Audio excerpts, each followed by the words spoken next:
Então, a partir de agora, a gente já retoma a nossa leitura. Todos que estão na sala fiquem à vontade para qualquer momento, seja perguntas, seja colocações, ponderações, é associação livre mesmo, tá? Que não tem pretensão de alguém saber mais do que os outros. Não, a gente está junto no mesmo patamar. Vamos lá. Deixa eu só voltar um pouquinho para dar um pouco de contexto.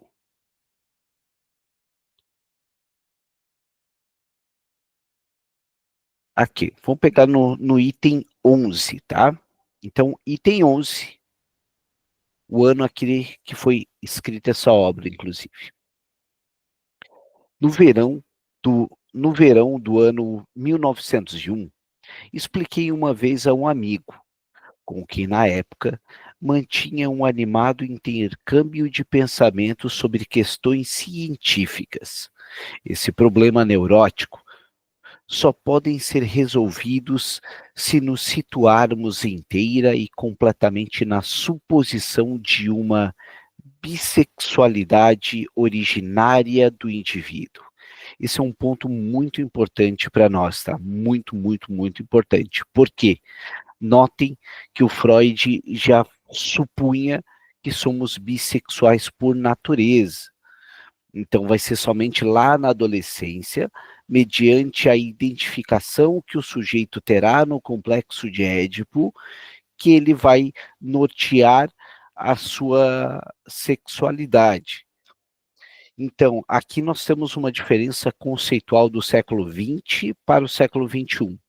A bissexualidade, para Freud, ela era como se não houvesse uma castração e uma escolha, porque naturalmente somos bissexuais. Portanto, no século XXI, os novos autores que estudam essa questão de sexualidade no século XXI falam que essa bissexualidade ela é uma terceira escolha. Notem que isso é muito diferente. Frente na teoria, eu me refiro.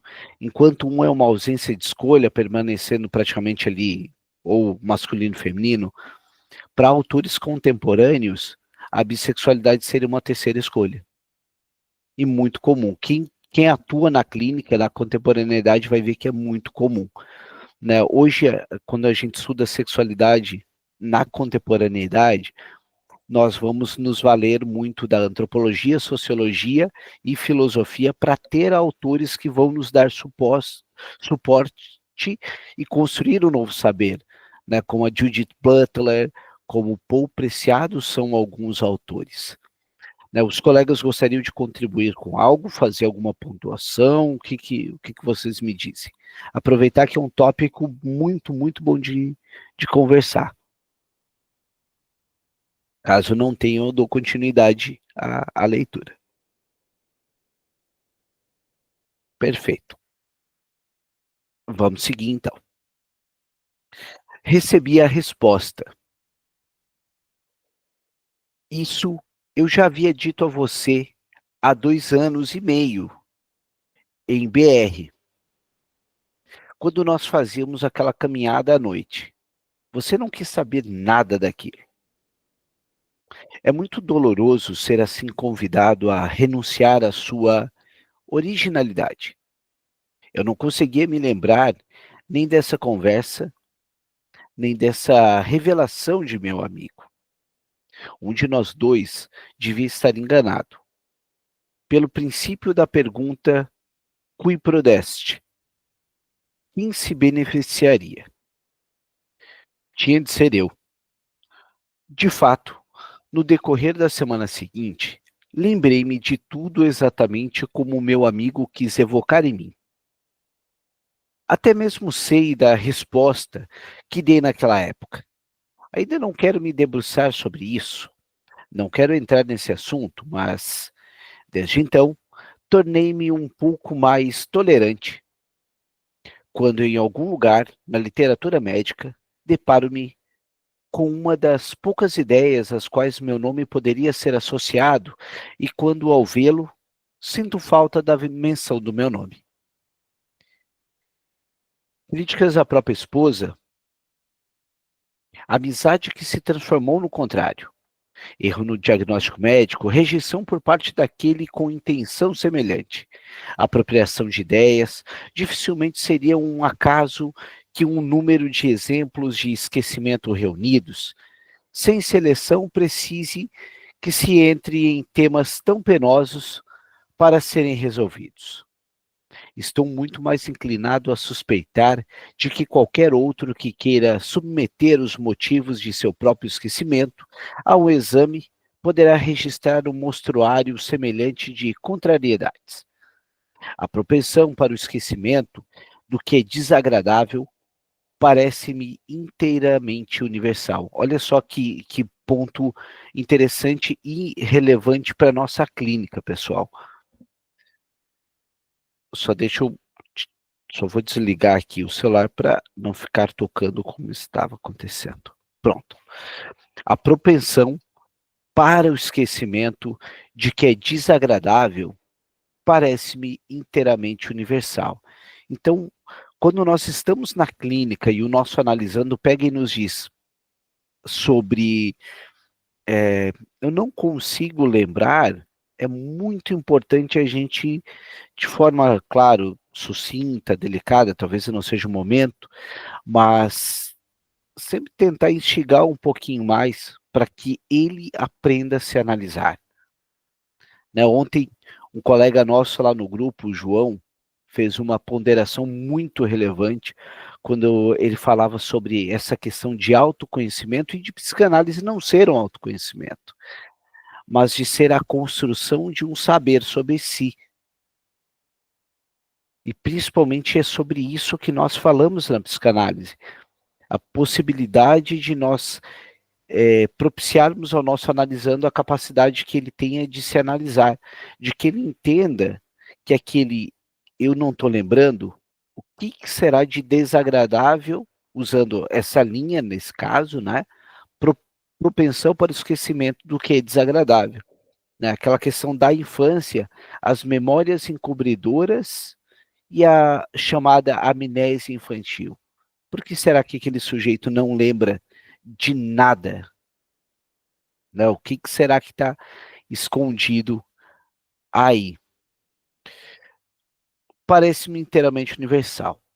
No entanto, a aptidão para isso provavelmente está distintamente bem formada em distintas pessoas. É provável que muitas das contestações a Blognen com que deparamos devam ser remetidas ao esquecimento. Vamos ver o que ele fala aqui. Trecho bem grande, inclusive. Quando perguntamos a alguém se ele ou ela passou por uma infecção luética há 10 ou 15 anos, esquecemos com muita facilidade que, do ponto de vista psíquico, a pessoa a quem perguntamos tratou essa doença de forma inteiramente diferente de, digamos, um reumatismo agudo, nas amnésias fornecidas pelos pais sobre as doenças neuróticas de suas filhas. É muito difícil distinguir com segurança o que foi esquecido do que foi ocultado, porque tudo o que possa atrapalhar o posterior casamento da jovem é sistematicamente eliminado pelos pais. Isto é recalcado. Um homem que perdeu recentemente sua querida esposa por afecção pulmonar comunica-me um seguinte caso de engano da informação fornecida ao médico, que só pode ser atribuído a um esquecimento como esse. Quando a pleurite da minha pobre esposa ainda não tinha cedido depois de muitas semanas, foi chamado o Dr. P para uma consulta. Para estabelecer a anamnese, ele fez as perguntas habituais, entre outras, se na família da minha mulher haveria casos de doenças pulmonares. Minha mulher negou, e eu também não lembrei.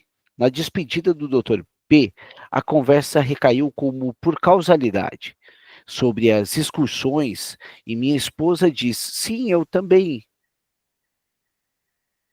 até Langersdorf, onde meu pobre irmão está enterrado. É uma longa viagem. Esse irmão havia morrido de tuberculose há cerca de 15 anos, após vários anos de sofrimento. Só que é interessante, pessoal, porque é o que nós chamamos, aí caindo mais num viés lacaniano. O que nos fala numa análise é o chamado falante. Por sua vez, o falante é aquele que não sabe o que diz. E o sujeito do inconsciente é aquele que detém o desejo, e o sujeito do inconsciente é aquele que vai aparecer de forma fugaz, efêmera, vai fazer as suas considerações, pontuações e vai se esconder.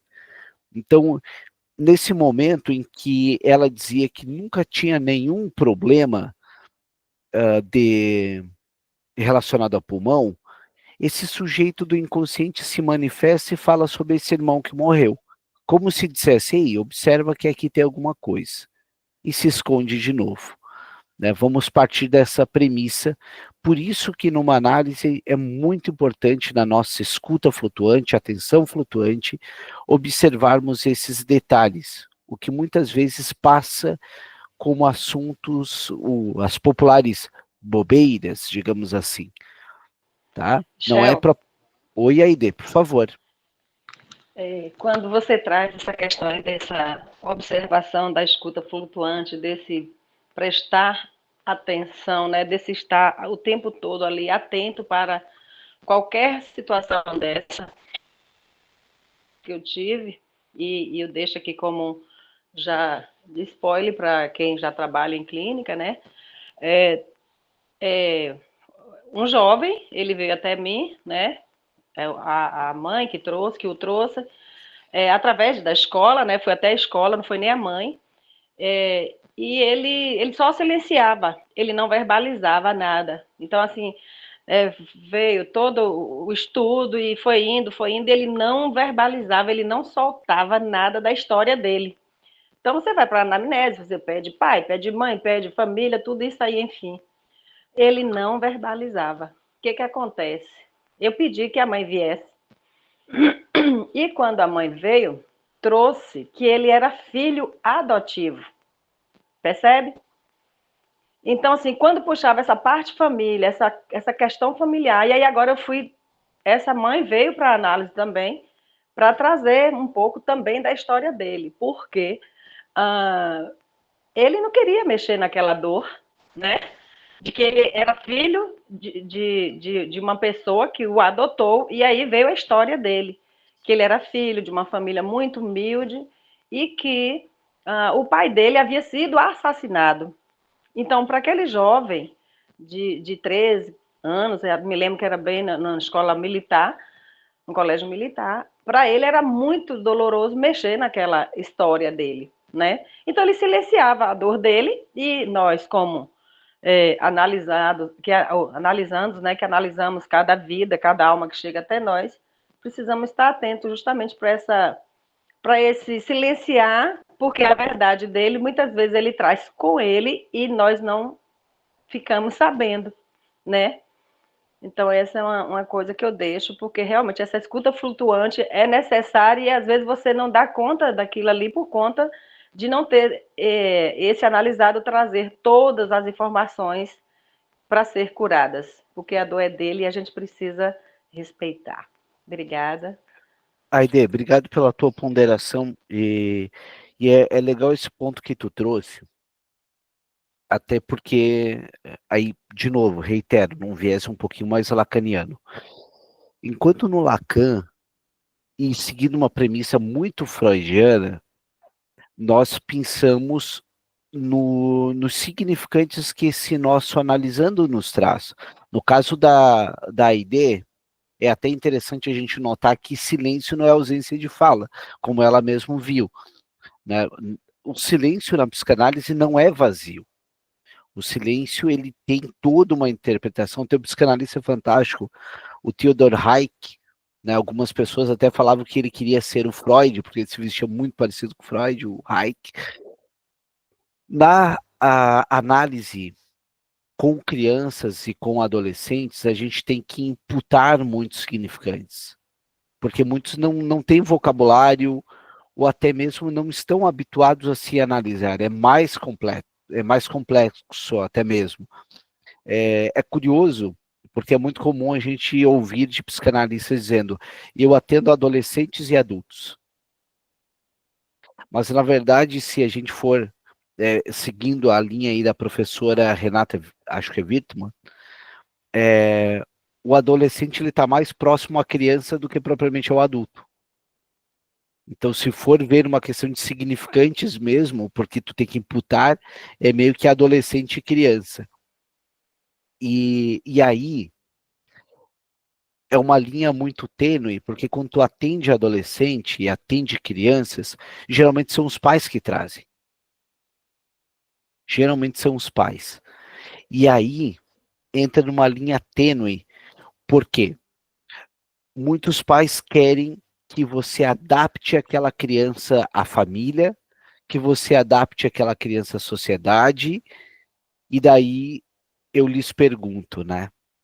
Na psicanálise a gente trabalha com o sujeito do inconsciente, com aquele sujeito que ele é da memória que a gente vai dizer memória kairós, na memória minêmica, não é aquela memória cronológica, é aquela que é atemporal. Por isso que muita gente diz criança do adulto, porque ele é atemporal, ele está sempre ali. Então, não é propriamente uma criança que a gente atende, é o sujeito. Se fosse o marido levando a esposa, como a professora Renata diz, você iria adaptar essa esposa para o marido? Eu acredito que não. Eu acredito que ia dizer, não, resolve os seus problemas na sua análise e a sua esposa nós resolveremos aqui. Nós iremos tratar juntos. Então, por que eu menciono isso? Porque o adolescente é a mesma coisa, a criança é a mesma coisa. A gente está ali para ouvir o adolescente e a criança. Claro que é importante vocês lembrarem das autorizações com os pais, isso é muito importante, mas imaginem que no início a criança ou adolescente e os pais vão entrando junto no processo de análise, muitas vezes com encontro com os pais, como a Aide fez.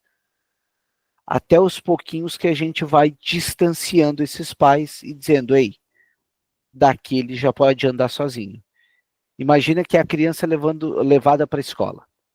Primeiro momento tu vai junto e depois tu vai distanciando, para deixar claro que o processo de análise é daquele sujeito e não do seu pai. Alguém quer ponderar mais alguma coisa? Acha que foi relevante? Alguma dúvida? Não? Então eu sigo mais um pouquinho. Aide, obrigado. Para estabelecer a anamnese, ele fez as perguntas habituais, entre outras, se na família da minha mulher haveria casos de doença. Só deixa eu ver que eu acho que eu votei demais. Não, seguir aqui mesmo. Minha mulher negou e eu também não lembrei. Na despedida do Dr. P, a conversa recaiu por causalidade sobre as excursões e a minha esposa disse sim, também em Langendorf, onde meu pobre irmão está enterrado. Ó, aqui até ele fez questão de enfatizar em itálico. Ó. Hoje meu pobre irmão está enterrado. É uma longa viagem. Esse irmão havia morrido de tuberculose há cerca de 15 anos. Após vários anos de sofrimento, minha esposa o tinha amado muito e frequentemente me falava dele. Então me ocorreu que na época em que a pleurite foi diagnosticada, ela ficou muito preocupada e disse com tristeza: meu irmão também morreu por causa dos pulmões. Exatamente o que ela queria ocultar. Aí me veio uma coisa quanto ao analisando da AID. né?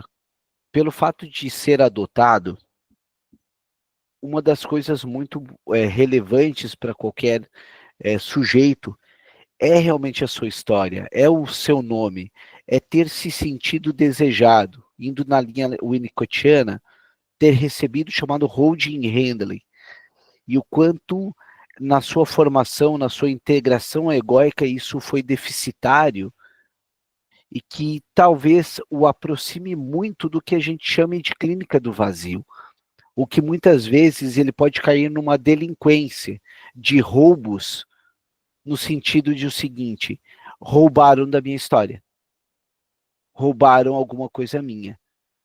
Então eu vou roubar de volta do mundo porque eu quero ter de volta, seja esses pais, enfim. Né? Isso, deixando claro, isso não é regra. Mas eu estou me baseando num texto do Winnicott, né, que muita delinquência tem, por sua vez, pilares em uma família que algo lhe foi, né, claro, estou falando metaforicamente, subjetivamente, roubado. Tá? Então é interessante essa clínica do vazio, a ética do cuidado do Ferenczi e do Winnicott se encaixam muito bem em casos assim. No grupo de supervisão a gente estava trabalhando isso de um menino, da nossa colega Ivanir.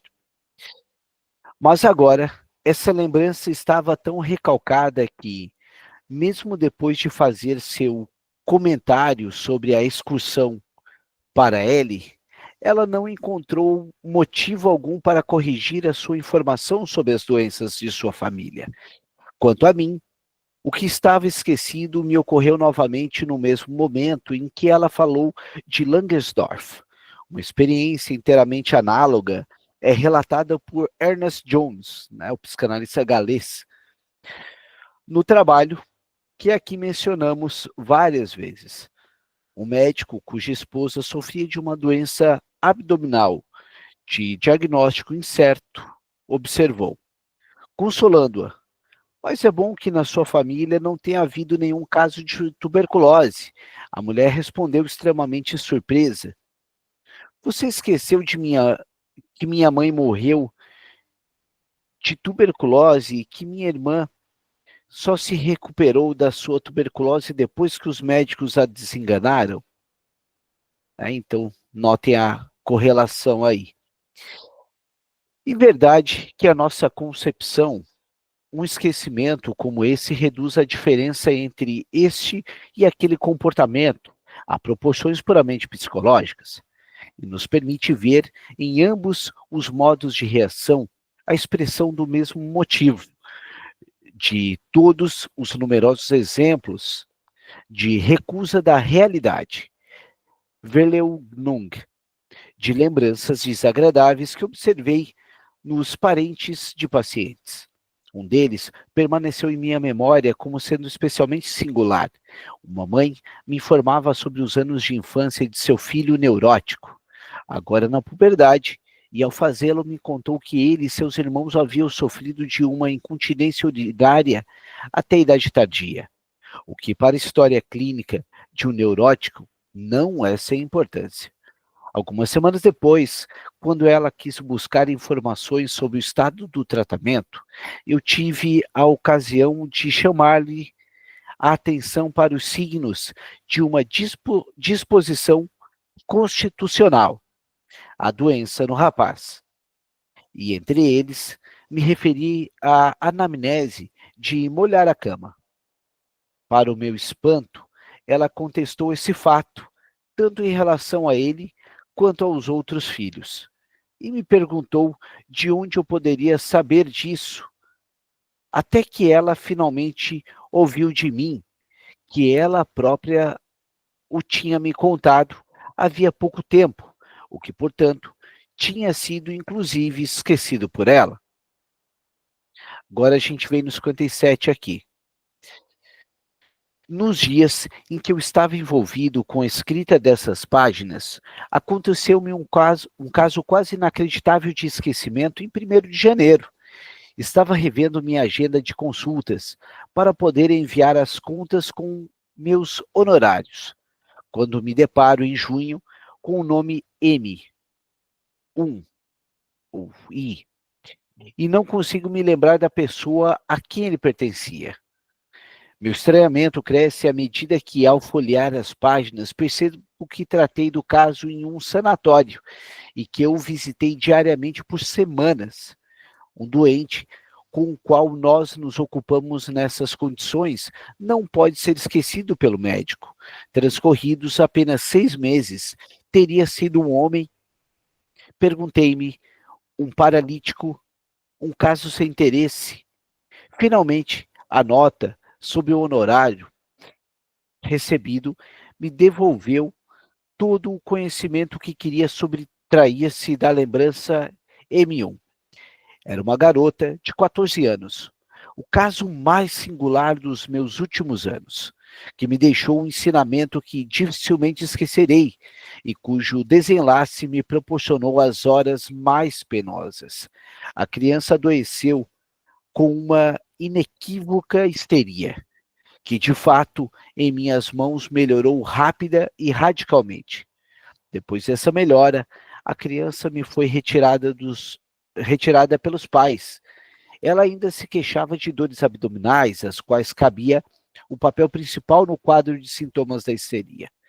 2 meses depois, ela morreu de um sarcoma das glândulas abdominais.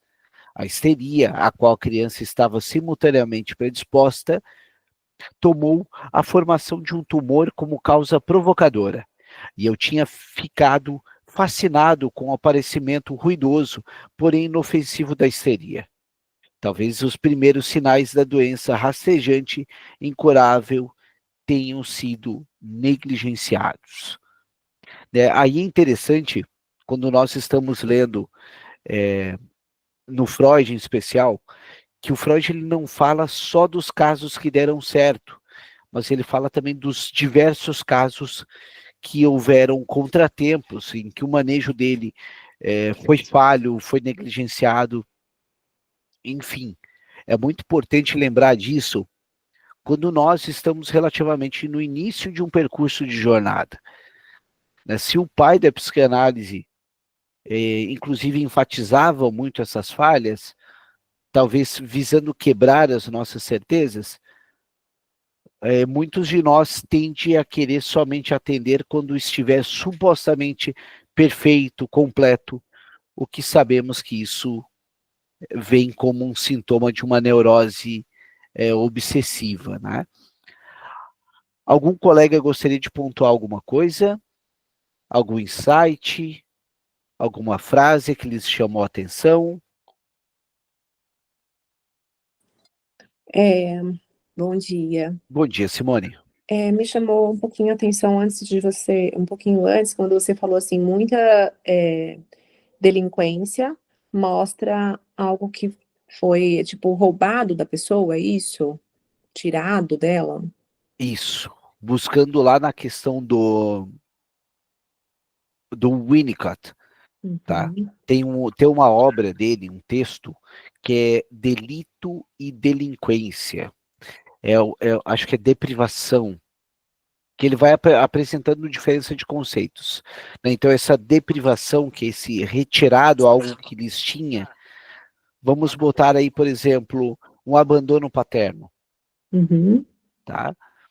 E, por sua vez, o sujeito, até mesmo para chamar a atenção dessa família, começa a subtrair, furtar itens nesse intuito De serviço. subjetivo, de serviço ou de recuperar algo que lhes foi tirado. Tá? Então tem alguns casos que são bem emblemáticos, não é pouco. Né? Por isso é muito legal a gente ir tratando ali, tá, mas o que será que você quer recuperar? Você sente que você perdeu alguma coisa? Que foi roubado de você alguma coisa? Né? Então é legal esse tipo de manejo e dar uma visitada nesse texto do Winnicott. É um texto, se eu não estou equivocado, eu não tenho certeza, mas acho que é da década de 50, do Winnicott. Na biblioteca do grupo, eu acredito que eu postei esse texto dele. Tá? Mas é exatamente isso, Simone. Não foge muito disso, não. Tá joia. Obrigada. Bom, de nada por nada. Então a gente retoma mais um pouquinho aqui. Portanto, também em pessoas saudáveis, não neuróticas, encontramos fartas evidências de que uma resistência se opõe à lembrança impressões, de impressões penosas, a representação de pensamentos penosos. Vamos ver o que ele fala aqui na nota de rodapé. Ler Freud, a propósito, é ler nota de rodapé, tá bom? Eypick compilou recentemente uma série de autores, zur Psychologie des Vergessens bei Gästen und Neverkranken, Archiv für Kriminalanthropologie and Criminalistik, de Gross, H. Gross, que consideram a influência de fatores afetivos na memória e que mais ou menos claramente reconhece a contribuição que o empenho em se defender contra o desprazer oferece ao esquecimento.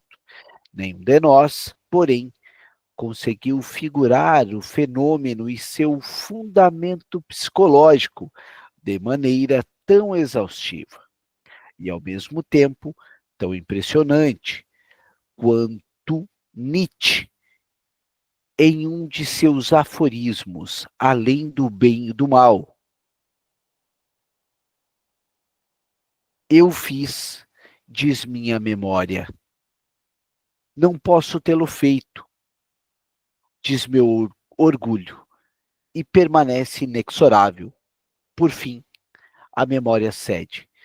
É bem interessante que quando a gente lê Nietzsche, né, vê esses princípios psicológicos muito fortes. Né? Inclusive, eu não lembro se era ele que se intitulava ou alguém intitulou ele como o primeiro psicólogo. No entanto, o significado completo desse fato só pode ser avaliado quando se adentra a psicologia das pessoas neuróticas. Somos forçados a tomar como um dos pilares principais do mecanismo portador dos sintomas histéricos esse empenho elementar de defesa. Olhem só, esquecimento como defesa, tá? Contra as representações capazes de despertar sensação de desprazer. Né? Notem que aí estamos falando prazer, desprazer, muito sobre uma lógica de desejo, né? Como é o pilar da linha epistemológica, da linha freudiana, que vem muito com essa questão de desejo. O empenho só comparável ao reflexo de fuga em caso de estímulos de dor, que contra a suposição dessa tendência defensiva não se coloque a objeção de que, ao contrário, com muita frequência, nós achamos impossível livrar-nos de lembranças penosas que nos perseguem e afugentar moções afetivas penosas, como o remorso e as recriminações da consciência. É que não está sendo afirmado que essa tendência defensiva possa fazer-se valer em todos os casos, que no jogo das forças psíquicas ela não possa se deparar com fatores que, com outros fins, aspirem ao que é oposto e o produzam apesar da tendência defensiva. Como princípio arquitetônico do aparelho psíquico, pode-se supor a estratificação, a edificação a partir de instâncias que se sobrepõem. Notem, olha só, instâncias que vão se sobrepondo, ou seja, não se anulam, só se sobrepõem umas sobre as outras. E é bem possível que esse empenho defensivo pertença a uma instância psíquica inferior, mesmo que seja inibido por instâncias superiores. De qualquer forma, fala em favor da existência e do poder dessa tendência para a defesa, o fato de podermos reconduzir a ela processos como os de nossos exemplos de esquecimento. Vemos que muita coisa é esquecida por si mesma. Quando isso não é possível, a tendência à defesa desloca a sua meta e leva ao menos ao esquecimento de outra coisa menos importante que entrou em conexão associativa com o que é realmente chocante. O ponto de vista aqui desenvolvido de que lembranças penosas caem com especial facilidade no esquecimento motivado. Olhem só, esquecimento motivado. O que será que motiva este esquecimento? Não é um esquecimento aleatório, é motivado. Merece ser relacionado a vários campos, nos quais ele ainda hoje não encontrou nenhuma ou apenas pouca atenção. Assim, parece-me que ele ainda não foi suficientemente enfatizado na avaliação de depoimentos em tribunal. Comparar com Hans Gross, Criminal Psychology, 1898, onde é evidentemente que se atribui ao juramento da testemunha uma influência exageradamente purificadora no seu jogo psíquico-forças. É universalmente aceito que, no que diz respeito à origem das tradições e da história das lendas de um povo, é preciso levar em conta um motivo como esse, que é eliminar da lembrança o que é penoso para o sentimento nacionalista. Olha só que interessante esse ponto aqui, falando, claro, de uma forma mais sociológica. É universalmente aceito que, no que diz respeito às tradições, origem das tradições e história de lenda de um povo, é preciso levar em conta um motivo como esse, é eliminar da lembrança o que é penoso do sentimento nacionalista. Talvez uma investigação mais detalhada revelasse uma completa analogia entre o modo como são formadas as tradições de um povo e as lembranças de infância de cada indivíduo. O grande Darwin extraiu de sua compreensão desse motivo de desprazer para o esquecimento de uma regra de ouro para o trabalhador científico. Só abrindo alguns pontos aqui, né, o quanto nós lermos a origem das espécies do Darwin pode ser muito psicanalítico, né? Haja vista que o próprio Winnicott inicia seu percurso com Darwin, aqui o Freud, que sempre enfatizou a admiração que ele tinha pelo Darwin.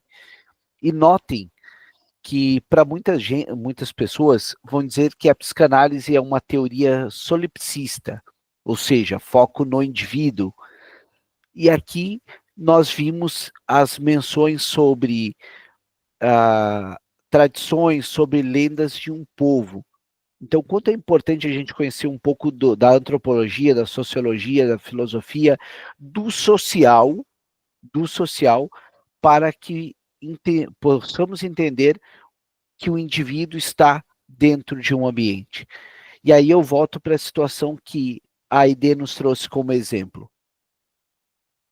Quando a gente vai atender uma criança, e muitas vezes um adolescente, ainda mais com 13 anos, que é mais jovem, o sintoma daquele sujeito é o sintoma da família. Né? Então, esse menino que é tão quieto, né? Como será que também é esse diálogo até mesmo com essa família? Né? Será que essa família também não é tão enclausurada em si, que não sabe trabalhar emoções, ou não sabe evocar naquele sujeito, ou estimular, né? Então, esse é um ponto interessante, porque o sintoma de uma criança ela é o sintoma não seu, ela é o sintoma da família, tá? Então aí o Darwin nos ajuda a entender que o ambiente é muito relevante. Michel, Oi, Aide. só colocando mais uma vez, e agradeço já o espaço, né? Quando me chega uma criança, eu, primeiramente, estou com os pais. Eu não atendo uma criança sem não, primeiro, trabalhar os pais, que é o que você traz aí, que normalmente o problema possa estar nos pais. Então, quando chega a criança e que traz a demanda dela, e que chegam os pais, né, com a demanda deles aí, sigilo total entre os três depois, cada um tratando as suas situações, para daí você ter um pequeno resultado, até porque os resultados chegam, e também é isso que eu quero deixar, né? Sempre que Sim, sim, trabalhar com criança, adolescentes, né? Os pais primeiro. Obrigada. sim. Não, obrigado também. A ideia é bem relevante para nós. O óbvio tem sempre que ser dito, porque o óbvio é subjetivo. O que é óbvio para você pode não ser para mim, né? Então, na dúvida, fale. Como dizem, o seu analisando falou? Não, não falou, então não existe. A gente, principalmente na linha Freud e Lacan, o nosso foco é muito no discurso, é o que ele fala. Se, eu acho que o pai era assim. Ele falou? Não, não falou, então não aconteceu. É o que ele fala, ele está me mentindo. Isso aí, o que menos não importa se a verdade, digamos, do cotidiano existiu ou não. A gente está trabalhando a questão psíquica do sujeito. Então, Ernest Jones, né, remete ao seguinte trecho da autobiografia de Darwin, que reflete de maneira convincente a sua honestidade científica e a sua agudeza psicológica.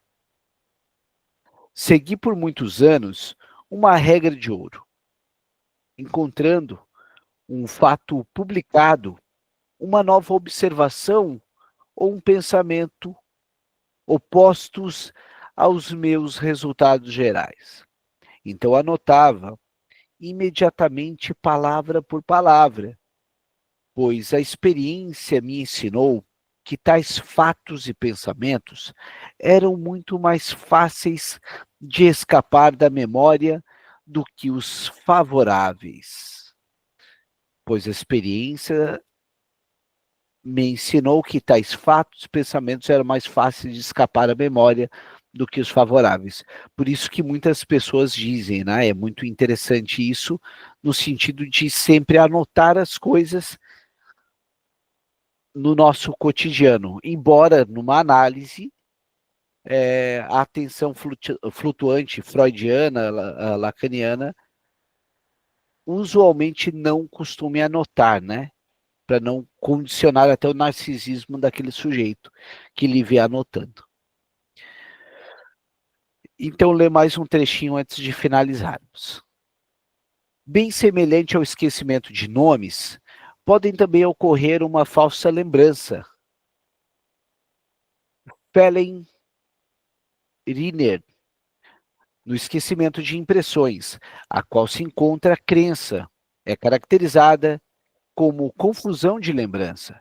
A confusão de lembrança em casos patológicos, na paranoia, ele desempenha justamente o papel de um fator constitutivo na formação do delírio.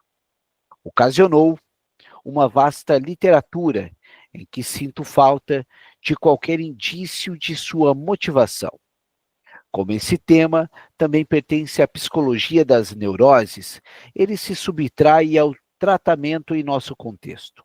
Em vez disso, vou comunicar um exemplo curioso de confusão de minha própria lembrança, no qual a motivação por meio do material inconsciente recalcado e o modo de conexão com estes são reconhecíveis com suficiente clareza. Tá, então, vamos parar aqui para retomar semana que vem, mas abro a palavra para nós conversarmos um pouquinho, se alguém teve algum insight, se o que acharam relevante dessas páginas desta obra. Que me dizem? Aide, por gentileza. Ou fala, Claudemir. Professor, olhando aqui a aula do professor, e daí o professor falando ali de Nietzsche, tem um estudante ali que eu estudava antigamente num grupo de estudo, e estudando ali, então, eu vi essa relação do Nietzsche, né, que ele era um psicólogo da profundeza, e ele se considerava do Dostoiévski também, o Dostoiévski tinha suas obras profundas e humanas, né? Então, nessa relação, eu fiquei analisando aqui o quanto que é importante a gente, digamos assim, a literatura, também como um ponto de antropologia, sociologia, essas relações do Darwin ali.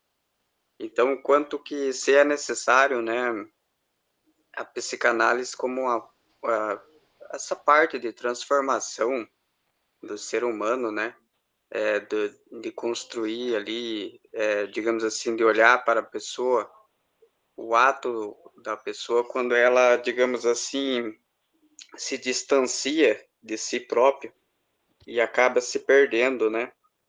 Então, é interessante. Então, achei muito legal essa aula aí e eu quero dizer que estou gostando cada vez mais da psicanálise, né? Porque na literatura ela também tem muita importância, como escritor, né, professor? Perfeito. Claudemir, muito válido. Obrigado por trazer alguns nomes. Eu acho que é importante até para lembrar que eles existem, como é o caso do Dostoiévski, que é realmente muito válido, né? Eu sempre uso na clínica, se não houvesse o nome de Deus, tudo seria possível. Frase dos irmãos Karamazov, que me remete muito à questão do nome do pai e do Lacan. Agora, para seguir a sequência, eu passo para a Aide. Obrigado para o Claudemir, muito obrigado pela ponderação. E depois eu passo para a Johanna. Aide, por gentileza.